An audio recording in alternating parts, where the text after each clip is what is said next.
Hey guys, Jeff here for One Fish, Two Fish. We're in the back here, so I guess I can take this off. I'm going to do a video today. Something that we get requested all the time, we get emails weekly, is to actually do a video on what we feed our 1,350 gallon tank. We don't usually do videos for this kind of stuff, just as plain and simple as feeding a fish tank, but we actually want to show you guys how much food this tank cost us. That's another question we get all the time with the rays. What does it actually cost to take care of them? The cost to take care of them is obviously just up front for the actual care. You've got to have a good filtration. They need very clean water and all that stuff. The downside to them is they are little piggies, as well as everything in the 1,350 gallon tank. I've showed you guys this tank many times. I am going to give you another walkthrough of it. I'm going to show you for the 5th time something else we might possibly put in it. I am playing with a new camera today. Lord knows I'm going to probably make the next couple videos look horrible, but we do have people actually making our videos for us now that are going to start editing them. I'm doing some thumbnails and trying to pretty them up a little bit, which is going to be tough with me in them, but we're going to do what we can. We do have a new microphone as well on there, so I don't know how all this stuff is going to sound. Bear with me, but one thing is for sure, we won't have any more sideways videos of me being too stupid to run the camera the right way, the iPhone the right way. So, what we're going to do today is I'm going to show you a overview of what we're actually going to feed the tank. Then we are going to go feed the tank, and then just as a sneak peek to the next video, I'm going to show you guys, I've said this 5 times that I wasn't going to do it anymore, but I may have one more fish, one more school of fish, which is crazy because I didn't actually know they would school as much as they do, but they do follow each other around like cats and dogs. And I've kind of grown very attached to these guys. I'm going to show them to you. We're probably going to put them for sale for about a week. These belong to another store, and they came to me because they know we have the big tank. But truth be told, what I'm going to show you guys will actually even outgrow this. But we'll get to that at the very end, so stay tuned for that. So, here is an overview of what we are going to feed. So right here we have got a mix of a bunch of pellets. The very big ones are Hikari carnivore pellets. That is one of their favorites in the entire tank. They very much love that stuff. This is a whole bunch of, this is 6 cut up shrimp. This is the biggest cost to these guys. They love the shrimp. We go through, we buy just big bulk bags of it, and we go through basically a bag a week. So you're looking, around $30 a week to feed the rays. Then also we have got, it's just mixed right now. We've got 6 cubes of Mizey shrimp, and then we have got a very big pile of bloodworms as well. I don't love the bloodworms, truth be told. There's not a lot of nutritional value in them, but a lot of them love it. It does kind of dirty up the water quicker as well, but we do have that tank super filtrated. We also have a kind of tricky way, which hopefully I'll be able to show you guys, assuming I can find it, of how we feed, what we feed the rays, how we actually make sure, because the fish that are in there are, every one of them are little piggies. You will see as I put the food in how quick they actually get to everything. So just real quick, guys, here is what we're feeding.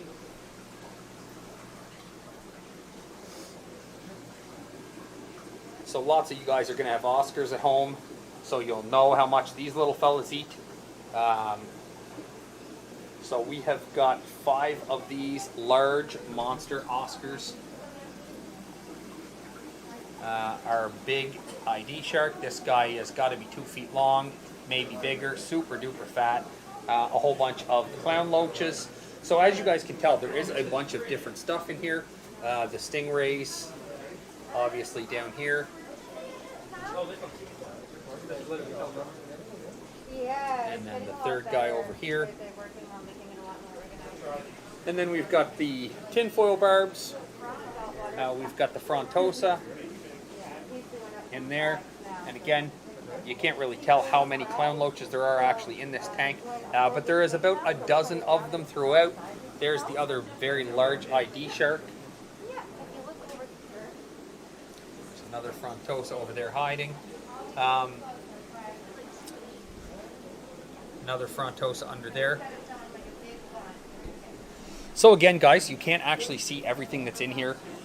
There's also a very large Bashir, a Dalhousie Bashir. I'm probably pronouncing that wrong. He is a monster. He is the size of your arm. And he's a bottom feeder. He literally just stays at the bottom, same as the rays. So we do have to put some effort into making sure when we're feeding that all of the food doesn't get gobbled up. And I'll show you guys when I put in the pellets how very quick this tank turns. It looks like they haven't been fed in 3 years, when in actuality this tank gets fed every day, sometimes twice a day. We used to skip a day feeding the tank, which we do with a lot of our tanks on Sundays. We do a lot of cleaning and all that stuff with it.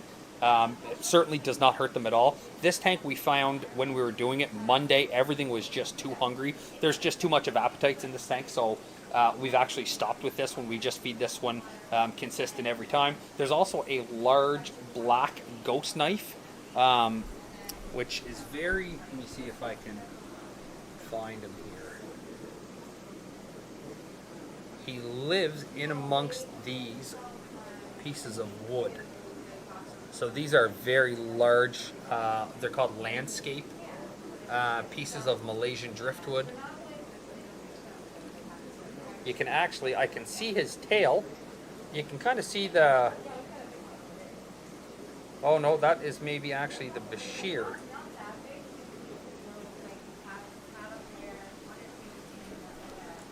So, let's grab some food. I'm gonna do some of the shrimp right away. The shrimp, actually, what we do with this tank, I'll show you guys. We use, not a feeder, but we use a big long tube. And what we do with it is we stick the tube right near the bottom, and then we drop a bunch of shrimp down the tube so we know it hits the bottom, so that the big guys that are just cruising the tank, and you'll see when I dump some in how quick they'll go crazy. The Oscars for sure, they'll just attack everything as quick as they can. So let's go first with some pellets here.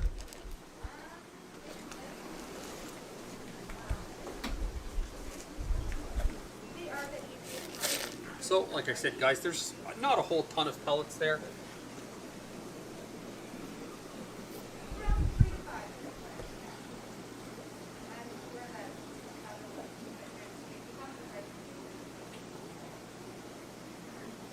So you can actually see the rays. There's actually a ton of those that hit the bottom. So the rays are going to do well on that batch. See the shark coming over.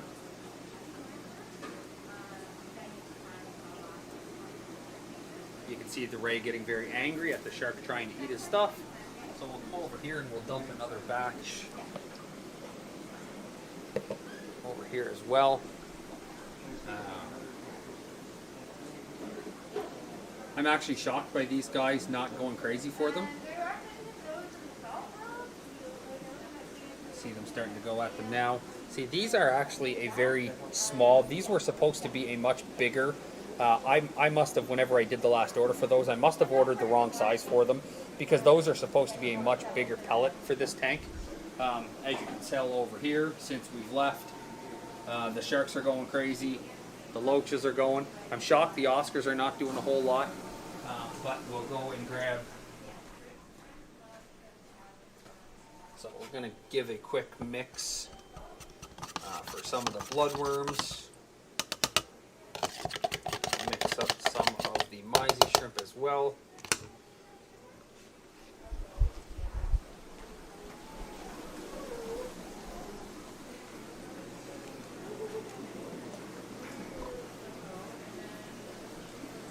So we put a lot of the frozen food in too. You can see the Oscars, of course, loving that. Again, not something that's super easy for them to eat. They're a much bigger fish for just the little frozen. They do pick at it. This is a lot for the clown loaches. This is also for the black ghost knife to make sure he gets some. There's a really nice bala shark there. We'll stick a little bit over here as well.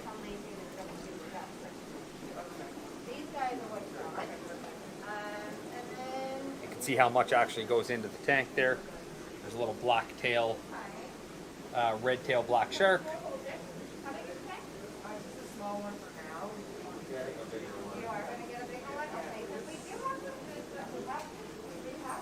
can see him picking at the frozen. He's also a fish that he's not going to get a lot of the bigger chunks that we put in. Just they'll all get out eaten. Frontosa coming out for a pick. And we will save the best for last.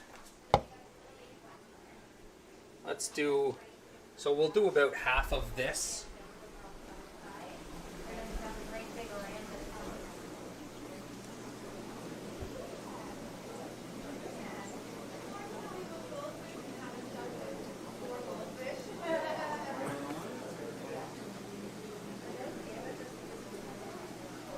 You can see the Oscars picking right at that. The Oscars, that's their favorite that goes in. You can see the rays going crazy for that. You can kind of see with the shrimp, everything starts to get a little more wild for it. I'm actually, usually what we would do with this is we would put a big tube on the top, we'd put it down, and we'd actually feed it down to the rays. Everything is actually being a lot more understanding for the rays to eat today. So what I'm going to do is you can see we've got a lot more fish over here now. But what we'll do is we'll just dump in another decent amount and see how much of it gets to the bottom. You can see the Oscars getting their fill for sure.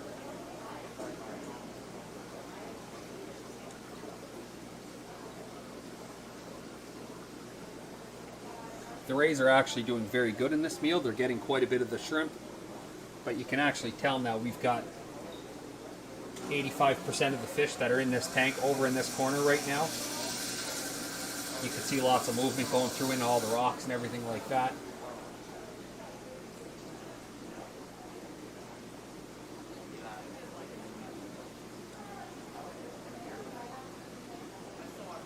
I was really hoping the Bashir would come out. You can see the big sharks. See the size of these things. I'm really focused on these sharks, and I'll show you why in about 2 minutes.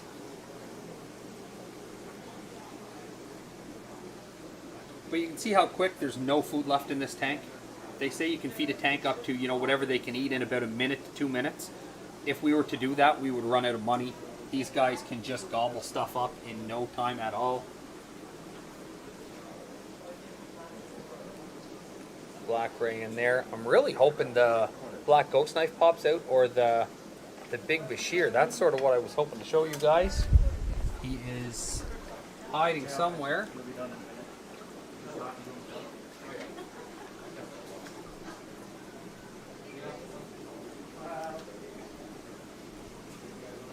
Alright guys, we're just going to dump the rest in.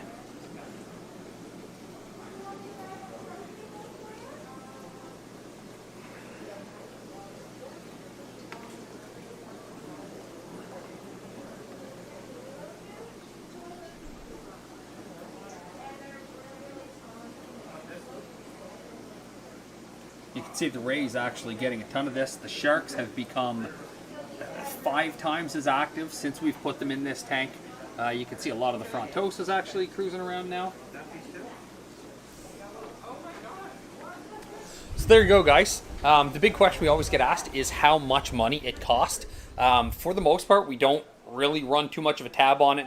That tank was built directly for those stingrays, so we knew getting into them, they were expensive to feed. We didn't actually know what we were going to do around the whole tank. The beginning thought was discus, which I'd still like to do one day. I think a 1,300-gallon tank full of, 50 really nice big discus would be gorgeous. As it sits right now, it has kind of become a home to fish that have outgrown their current home. So that's what we're doing with it right now. And most of the fish in there are going to live years. The rays are going to live years. So, unless something comes up that we find another big tank, this is what we're going with. The other thing we're thinking about adding to this, you guys leave comments below if you think I'm going to get away with it. There's 2 problems with it. So one, guys, make sure you can, if you can tell how big this fish is. These 2 ID sharks are massive. Massive. They are 2 feet. They're at least 2 feet. Big fat bellies. Do you guys think I would get away with? Just 1 sec here. We just got some people bagging up fish. So these belong to another store. It is 5 iridescent sharks, and they're not schooling, but they very much stick together. I've had them for about 24 hours. I'm not going to lie to you guys, I'm sort of in love with them. So those are about 6-7 inch range. What do you guys think? Would they survive in the 1350? Are they big enough? And then secondly, if we put them in, are we going to run into just too much stuff in that tank? Are we going to go bankrupt trying to feed it, which we're going to do anyway? Or is it going to get to a point where those are full grown? I have been watching those fish for about 6 months. I knew where they were. They were at another store in the province that I live. So I've watched them for about 6 months. They've already doubled in size in 6 months. So the concern is we actually don't want to get to a point where the 1300 is actually overstocked. There's tons of filtration on it and all that stuff. We're not concerned so much about that. But we do want everything in there to have enough space to move around, to swim freely. If we put 5 more of those sharks in there and they turn into what we have in there now, what do you think? Do we get away with it? Do you think it is too much? Don't worry about the filtration. That we can do. It's just a matter of when those are full grown and there's 7 of those things cruising around. Does it make the tank look cool with lots of action in it? Or does it take away from what we were doing with the tank, and that is to give everything basically a really good home for the rest of its life? You guys leave your comments below. Let me know if you think I'm going to get away with it, if you think we're going to cause trouble with it, or if you think anything will eat them. They are a size that they're around the same size as some of the clown loaches, and they get away with it fine, but the clown loaches have been in there since day one, so they kind of had some territory. They're able to hide a little bit. That's what I'm thinking these guys will do, but they might be a bite-sized treat for the Bashir, so that is also a risk if we're putting them in. Anyway, guys, leave comments below. Let me know what you think. Hopefully this video looked a little better. Hopefully it sounded a little better.